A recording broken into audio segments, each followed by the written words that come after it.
Bonjour mon ami, aujourd'hui, nouveau vlog avec le soleil. En général, je tourne à cette heure-ci, vers les coups de 17 h. Voici ma journée de ferme est terminée parce que parfois elle finit un peu plus tard. Aujourd'hui, j'aimerais te raconter un truc.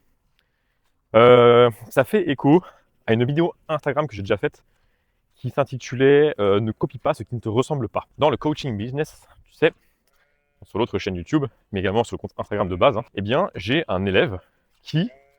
les moutons, ils font vraiment du bruit, hein.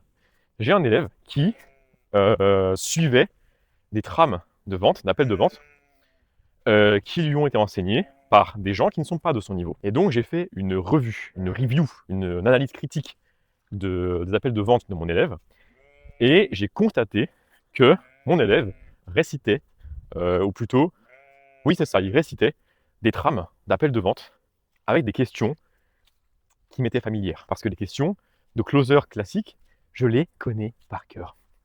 Et donc je lui ai dit à cet élève, pourquoi tu utilises des trames d'appels de vente de mecs qui font 50 000 euros par mois, sachant que tu ne fais même pas 50 000 euros par mois. Pourquoi? Pourquoi tu utilises des systèmes, donc appels de vente, etc., trames d'appels de vente, des systèmes qui sont designés pour le volume, sachant que tu n'as pas le même volume que eux? C'est ce qu'il faut que tu te dises en fait. Les gens qui designent des systèmes optimisés sont avant tout des gens qui ont designé ces systèmes-là pour absorber un énorme volume, un gros volume d'appels, un gros volume de DM, un gros volume de production de vidéos par exemple. Et le problème, c'est que quand tu démarres, quand tu commences quelque chose, quand tu es débutant, c'est compliqué d'apprendre sur le terrain sans mettre de l'intensité. Donc le volume c'est bien, parce que quand tu démarres, le volume permet un plus grand nombre d'itérations. C'est vrai. Mais quand tu fais beaucoup de volume, donc beaucoup d'itérations, mais sans intensité, tu apprends à juste faire du junk volume. Donc tu apprends juste à répéter un truc bêtement, en fait. Et même si c'est une question d'itération, à savoir de feedback, et après j'apprends, etc., etc., etc., même si y a une notion de feedback derrière, comme tu fais que du volume tout le temps, tout le temps, tout le temps, tout le temps, tout le temps, tout le temps, tout le temps, tout le temps, sans aucune nuance, ok, eh bien tu es juste bon à répéter le premier guignol du coin qui dit de faire du volume sans faire d'intensité. Or, pour progresser, l'intensité c'est aussi important que le volume. Parce que c'est dans l'intensité que tu peux t'exprimer, selon moi, que tu peux t'exprimer le plus pleinement possible. Si demain je te dis que tu as 50 appels de vente par semaine, effectivement, ça va être un petit peu compliqué. Oh, le ciel de fou furieux. Ça va être un peu compliqué de faire un appel peut-être qui va durer environ 1 heure. 50 appels par semaine, c'est monstrueux comme volume, hein. Donc tu n'as pas trop l'occasion de faire un appel de vente qui est plutôt en fait une anamnèse. En santé, on s'en rappelle. Tu n'as pas l'occasion de faire un bel appel de vente diagnostic où tu donnes un max de valeur pendant l'appel. Tu n'as pas le temps de faire ça. Tu as 50 appels à gérer par semaine, c'est monstrueux. Alors pourquoi tu utilises une trame d'appel de vente qui est donc designée par des mecs qui font du gros volume et donc qui ne répondent pas, à la même demande que toi, qui a peut-être entre 1 et 10 appels par semaine. C'est pas le même volume en fait. Et quand tu as 10 appels par semaine, tu peux encore faire de l'intensité. Parce que 10 appels, c'est quoi en fait? C'est 10 heures d'appel par semaine.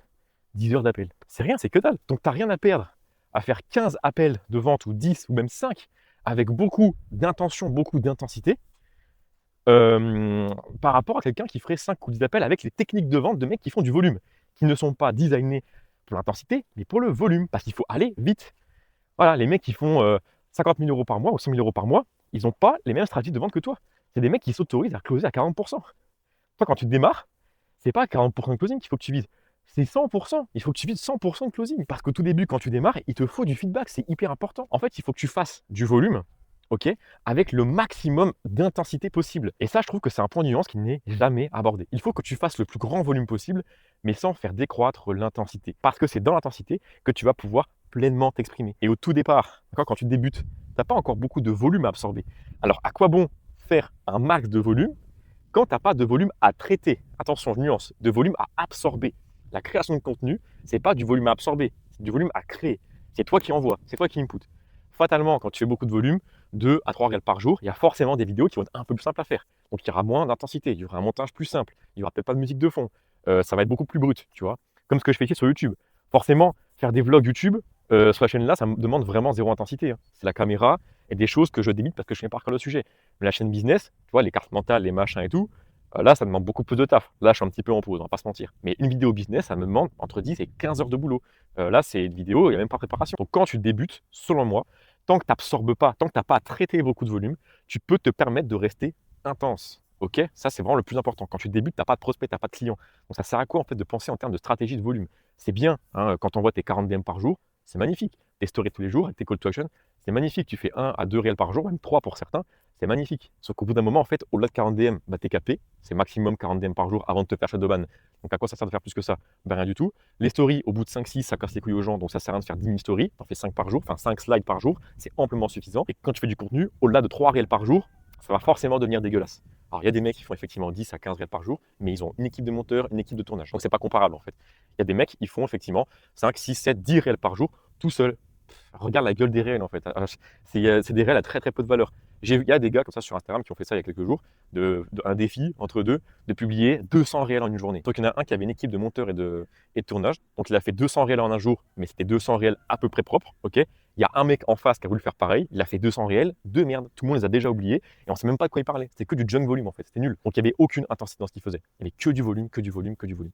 Par contre, le mec qui fait 3 réels par jour avec beaucoup d'intensité, c'est amplement suffisant. Vraiment, c'est amplement suffisant pour démarrer. Il y a toujours un mec qui va me dire, bah, si tu arrives à faire 3 réels par jour, pourquoi pas 4, pourquoi pas 5, pourquoi pas 6? C'est vrai. Mais combien tu peux en faire avant que l'intensité, autrement dit la qualité, se dégrade? Il faut trouver un juste milieu. Tu fais que du volume tout le temps dans le business. Tu ne sais pas ce que c'est de prospecter de manière intense. Que par vocal. Vocal, vocal, vocal, vocal. Que par messages vocaux. Pas de texte. Là, tu as une vraie prospection qui marche de fou. Tu ne sais pas ce que c'est de faire un appel de vente de manière intense, puisque tu fais que de lire des trames de vente pour aller vite, vite, vite, vite, vite. Sachant que tu ne sais même pas closer normalement. Tu ne sais pas faire un appel de vente dans les règles de l'art, entre guillemets. Tu ne sais pas faire un appel de vente en étant naturel et détaché de la vente. Donc sans trame en fait. Pas à l'instant non plus. Il faut qu'il y ait un cadre à poser. Mais il faut que tu fasses un appel de vente de manière intense, en y mettant vraiment du cœur, contrairement aux gens qui lisent des trames. Tu vois ce que je veux dire? Les gens qui lisent des trames sont des gens qui font beaucoup, beaucoup, beaucoup, beaucoup de volume. Et au cas où tu ne le saurais pas, moi je fais beaucoup de prospects espionnage. Voilà, je vais voir des concurrents à moi dans le coaching business ou coaching santé à l'époque, et je leur fais croire que je suis un prospect intéressé. Ce qui n'est pas vrai. Donc pendant 1 heure, je joue au con. D'accord, je pose des questions, je fais genre je suis intéressé, ah ouais, trop cool ton coaching et tout, montre-moi, montre-moi, montre-moi. Et à la fin de l'appel, bam, j'envoie un, je vais y réfléchir. Je vais y réfléchir. Tout simplement. Et après, je me carre de l'appel. Donc tout le monde me déteste, hein. Je sais qu'il y a plein de coachs business qui me détestent. Parce qu'à chaque fois, leur closer, je les fais chier en fait. Ou eux-mêmes d'ailleurs. Voilà. Alors, les gars, j'ai rien contre vous, en fait, c'est que une stratégie de concurrence, hein. Donc voilà, j'y peux rien moi. Mais à chaque fois, je contacte mes concurrents, ils utilisent des trames de vente ultra génériques, faites pour absorber un gros volume, sachant qu'ils n'ont pas de volume à traiter. Et ces mecs-là, après, ils vont se vanter de faire genre 15 appels de vente qualifiés par semaine, mais ils vont closer que 1 ou 2 par semaine. À quoi bon en fait? Pourquoi se faire chier à avoir 15 appels par semaine si en fait tu as 2 no-shows, 2 qui closent et donc 11 qui closent pas en fait? C'est à quoi bon? Quand, perso, je peux avoir un appel ou 2 par semaine qui closent à chaque fois, à chaque fois, à chaque fois. Pas parce que mon offre elle est pas chère, pas parce que je baisse mes prix, parce que machin, parce que bidule, parce que j'agis avec intensité. Tout simplement. Voilà, donc là j'ai froid, donc je pense que je vais rentrer en fait